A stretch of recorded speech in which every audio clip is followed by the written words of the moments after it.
আপনারা যদি এরকম জৈব সার আপনাদের সবজির গাছের গোড়ায় দিতে চান তাহলে অবশ্যই আপনারা 20 থেকে 25 দিন এই গোবরটা এক জায়গায় রেখে দিবেন। 20-25 দিন পরে ইনশাল্লাহ এরকম হয়ে যাবে। তখন আপনারা দলাটা এভাবে ভেঙে দিবেন, ভেঙে দিলে এটা একদম পুরো জর্জরা হয়ে যাবে।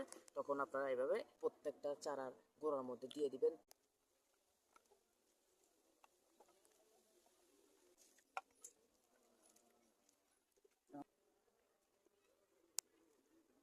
আপনারা যদি এরকম জৈব সার আপনাদের সবজির গাছের গোড়ায় দিতে চান তাহলে অবশ্যই আপনারা 20 থেকে 25 দিন এই গোবরটা এক জায়গায় রেখে দিবেন। 20-25 দিন পরে ইনশাল্লাহ এরকম হয়ে যাবে। তখন আপনারা দলাটা এভাবে ভেঙে দিবেন, ভেঙে দিলে এটা একদম পুরো জর্জরা হয়ে যাবে।